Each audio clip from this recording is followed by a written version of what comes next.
the deaf, and I want to talk to you today about creating a language-rich environment for your student either at home or in the classroom. So language is key to so many things. Any subject at school is given to you through language. So uh, the language acquisition impact of a deaf and hard of hearing student is problematic because it's not just affecting their English, it's affecting science, math, social skills, so many areas of development. It's how we all communicate. So it's a big deal.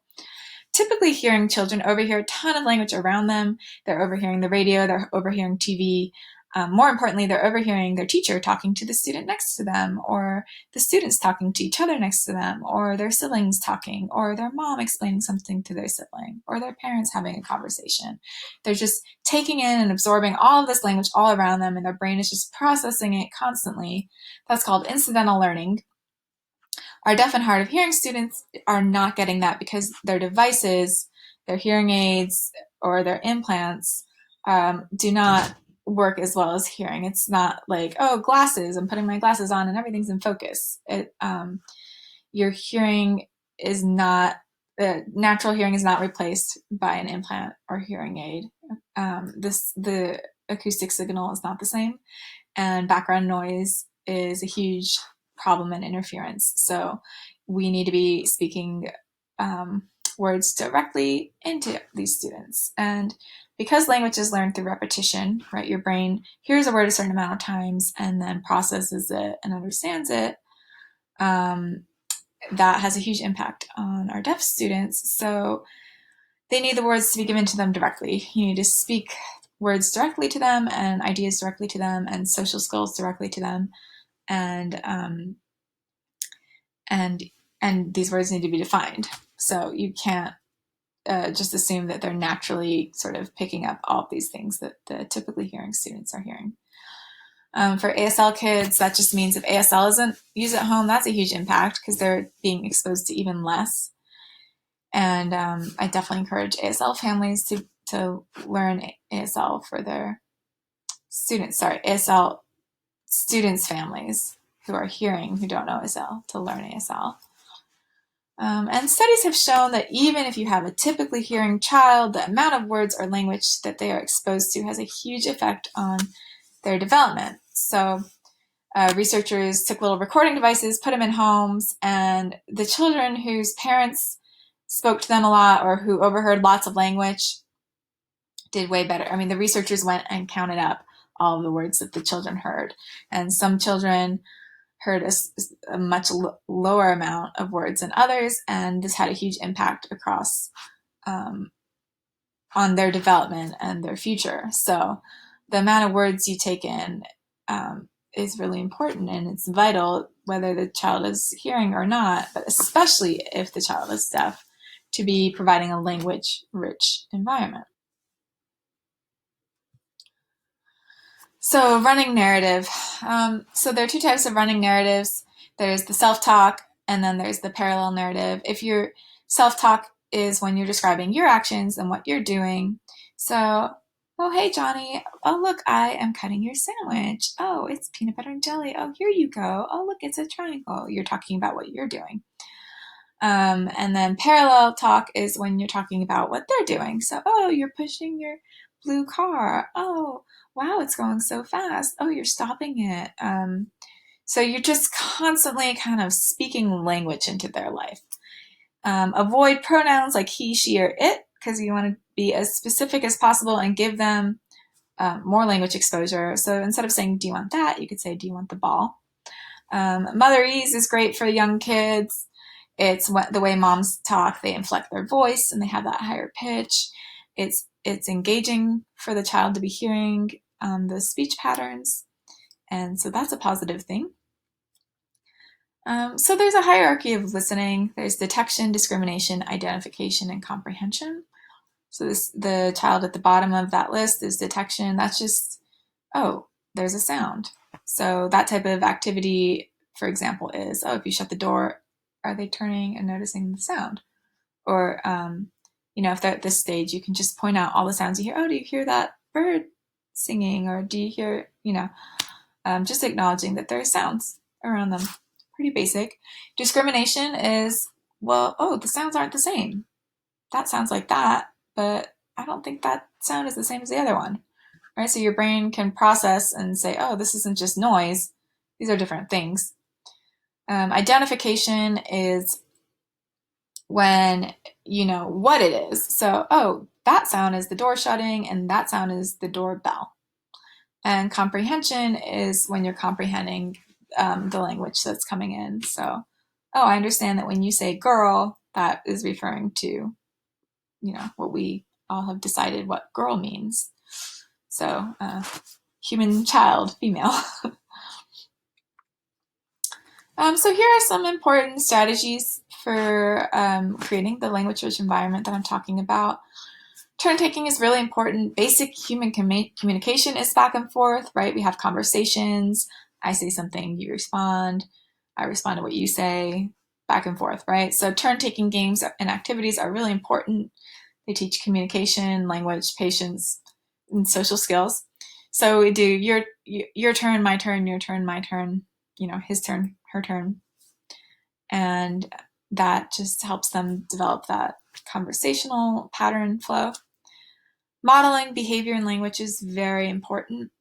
So, they're not gonna maybe understand something that's abstract, like, oh, you need to do this, but you need to show them what they need to be doing, and you need to model language, right? So if a child is upset, you might say, oh, you're upset. Oh, maybe you are frustrated because Jenny took your ball. So you can, like, oh, what I'm doing here, narrating feelings. You're angry, you're sad, you're happy. So you're giving them the language. They're feeling a feeling, but they might not have the language to explain what that is. You need to be inputting that into them so that they can understand that. Onomatopoeias, that's just a very long word for what we use when we verbally use sounds to describe something. So like splash, we're making like the sound of the splash, or like whoosh or bounce, bounce, bounce, bounce, sort of. So here are my examples. So if you're shaking something, shake, shake, shake, shake, shake, bounce, bounce, bounce. Just emphasizing the sounds that they're hearing is good, and repeating. Those are useful. So if you're in a classroom, and you're, doing an activity that involves passing a ball, you might do bounce, that type of thing. So symbols and pictures. So language is symbolic, right? We're using words to express, to define the world around us, right? So if I say the word lamp, you know that I am talking about, an object that you can, an object that we've all experienced. And when you turn the little switch, it lights up, right? So instead of having to point at the lamp every time, or, draw a picture of the lamp, we're using our words. Well, symbols and pictures are also important ways to communicate, and they're helpful because if we don't have the language yet to describe the object or the symbol or the feeling, then the picture or the stuffed animal or whatever it is can step in and help you have that tangible object that will make sure that you and the child both know what you're talking about, if that makes sense. So, for example, if I want to talk to children about the feeling of sadness, right? If I'm just using words, they might not understand it. But if I draw the picture with a sad face or show a video of a kid crying, that's more tangible, and then they're linking that word to that concept. So language allows us to talk about the past, prepare for the future, refer to things we can't see. That's a challenge for young children with hearing loss. For you to talk to a child at home or in your classroom about what they did this morning, what they did yesterday, that's an abstract idea. It's really helpful to have pictures or toys or photographs to talk about those experiences. So if you have a photograph of what you had for breakfast, you can talk about it. You can say, oh, look at those eggs. Do you remember we ate eggs for breakfast? And that way you know that you're not just speaking those words and they're just not understanding them. You know that you have a shared point of reality that you can point to. It's really helpful for their daily activities. So you can discuss, you can look at pictures of a day trip you took. So if you want to share a memory with the child, take pictures of the whole process, right? Oh, this is a picture of us packing our bag, waking up early. This is a picture of us getting on the bus, and then you can talk about the memories and what you did. Or you can buy a souvenir. Oh, remember when we went there and we bought this? And that way you know that you're sharing that exact memory. Books are great for especially discussing something ahead of time, right? Oh, the text is gone here. For my example was Jenna goes to the dentist. So, if you've got a doctor's appointment coming up, you can have a little book about that and talk about, oh, Jenna was nervous, and have a little, just talk through the experience. And, this is what we're going to be doing. That way they're exposed to it ahead of time. Because again, they're not exposed to all of the language and concepts that typically hearing children are. So this is just a more direct way to communicate. Daily routines, tasks, and wants. Okay, so daily routines are great language opportunities. For example, if it's time to eat, oh, what's that? Oh, that's cereal. Can you say cereal? Would you like some cereal? Say cereal, please. All day long. So we use language when we want something. When a child wants something, that's a great time to get language out of them. They need to ask for anything that they want, right? Pointing is not acceptable. Crying, grabbing, those are ways that they are communicating that they want something. We want them to use their words, or ASL users, we want them to use their signs. So if a kid's grabbing something, you need to say, oh, wait, can you, ask, like, ball, please. And depending on their level, demand a longer sentence, or, just one word, depending on where they are. Put language into your daily routines. Oh, let's put your shoes on. Oh, excuse that typo. Oh, look, these are your red shoes. Show me your feet. Do the shoes go in your hands? No. Okay, let's put them on your feet. That type of language, just everything you're doing, is an opportunity to be narrating. Like I said, narrating, giving them the direct language. All right, this is a lot of text, but basically this is another strategy. It's called the expectant look. And the message is basically, I expect you to listen when I speak. I expect you to respond. So it's a sort of social pressure. So I'm going to give you the example. So a child indicates to their parent they would like more to drink, right? And the parent holds their hand on the lid of the sippy cup and looks. And then the child vocalizes, right? Like, help, or more, or open, whatever. Or whatever they say. And then in this example, the parent says, you could say open. And then the child says, and then you go from there. So basically you use an expectant look to draw out language instead of verbally demanding it. So the other example is snack time at preschool. The teacher says, let me know what you'd like for a snack. And then she just looks and waits until they say cookies. So there's the expectant look, right? This next strategy is repetition. So the adult is repeating what the child has said, but models correct articulation, vocab, grammar, or they are just repeating the command for the second time after waiting. So the example of repetition is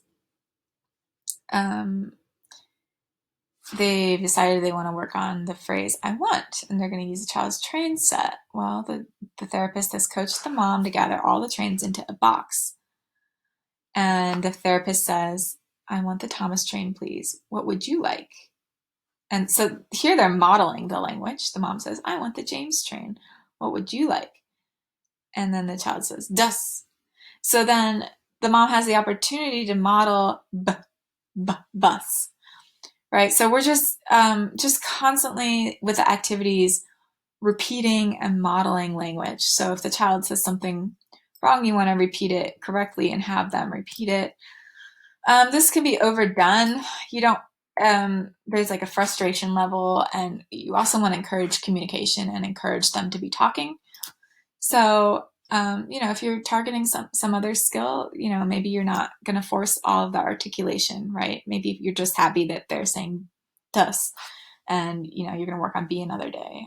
So that just depends on your goal of that activity. But yeah, so repeating is a great strategy. Repeating what the child says and giving them the better opportunity, or sorry, the better example.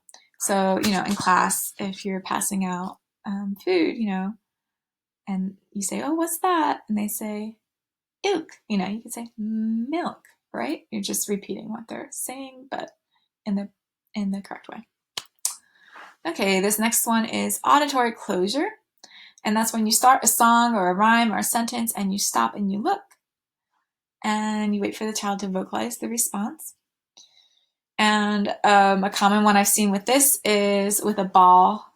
You might say, or with any activity, you might say, ready, set, go. And every time you say go, you pass the ball. And then you stop saying go. You say ready, set, and you make the child say go before you pass the ball. So using an expected auditory word and encouraging the child to say it. So here's more examples.